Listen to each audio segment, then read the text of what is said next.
কেউ ভুলবশত এই ছেলেটির সামনে পড়ে তাহলে পাথর হয়ে যেত। তবে ছেলেটির যখন চশমা পরে থাকতো তাহলে কিছুই ঘটতো না। একদিন ছেলেটি যখন চশমা রেখে মুখ পরিষ্কার করছিল, ক্লাসে থাকা গুন্ডা ছেলেটি তার চশমা পরে নেই এবং ছেলেটির চশমা না থাকায় সে গুন্ডা ছেলেটি পাথর হয়ে যায়। এই ঘটনার কারণে সে অনেক ভয় পেয়ে যায়, কারণ তার চশমা না থাকলে ক্লাসের সবাই পাথর হয়ে যেত।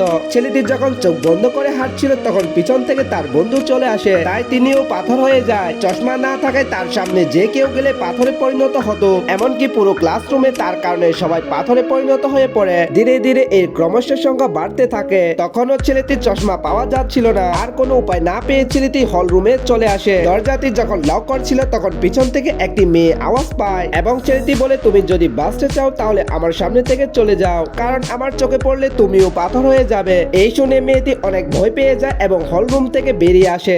একদিন তার বন্ধু নিজের চশমা তাকে গিফট করে এবং ছেলেটিও শান্ত হয়ে যায়।